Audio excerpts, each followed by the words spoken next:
Allora, Assessore Canner, qual è la sua attività in Regione Veneto? Se ci può dare una presentazione, un'idea di quello che fa e lo stato della Lega e Salvini attualmente, diciamo, visto tutti i movimenti che ci sono, tutte le problematiche, visto la guerra in Ucraina, visto tutto quello che è successo e anche il post-Covid, che sembrava che stessimo per uscire finalmente da questo stato emergenziale, ci può dare una presentazione di sé, della situazione della Regione e della Lega.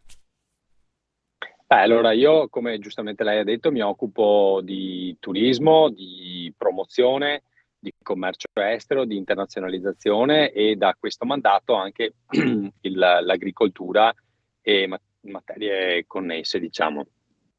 Ovvio che le due cose insieme portano un impegno molto importante, anche perché collegate a queste materie ci sono anche i cosiddetti fondi europei, i POR-FESR, e i fondi FEASR che invece sono legati all'agricoltura, quindi al PSR, alla prossima programmazione europea che abbiamo 2023-2027. Quindi diciamo lavoro da fare ce n'è parecchio, la situazione a livello regionale tutto sommato è buona, tenendo conto anche di quella che è la situazione che abbiamo appena vissuto dopo 2 anni di pandemia, che sicuramente ci ha messo in difficoltà sia nel comparto turistico che in quello agricolo, forse di più su quello turistico, perché qua abbiamo avuto delle perdite ingenti, soprattutto in questi ultimi 2 anni e in particolare per il settore delle agenzie viaggio, le quali sono state praticamente annientate, mentre per quanto riguarda l'aspetto, diciamo,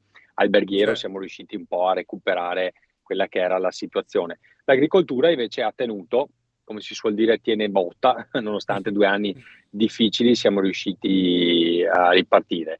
All'interno di questo, come appunto diceva lei, c'è un'evoluzione anche di quelle che sono le tematiche politiche e partitiche. Il mio partito in questo momento sicuramente vive una situazione di difficoltà, un po' come tutti i partiti che sono un po' in crisi anche per effetto di ciò che è accaduto durante la pandemia e di ciò che sta accadendo con la guerra in Ucraina. Noi siamo in una fase, diciamo così, anche di riformazione, di riformulazione, legata anche ai nuovi congressi che a breve andremo ad effettuare, sia a livello di sezione che provinciali e nazionali. Quindi siamo in un momento di transizione importante che il partito ha subito anche per una logica dimensionale, passando da un partito territoriale a un partito nazionale, quindi eh con sì, sì, tutti sì. I gli vari sconquassi che passaggi. questo può, Sì. sì, i vari passaggi che questo Eh. ha comportato anche nelle linee politiche.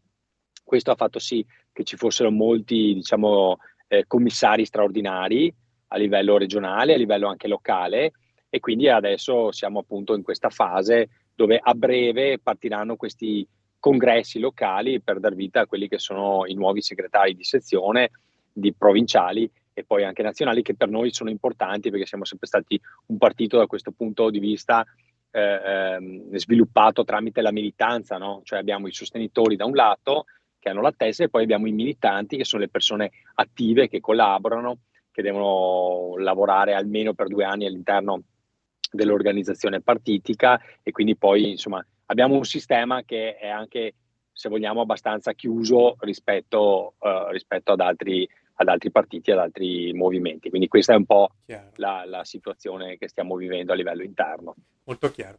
E allora, Assessore,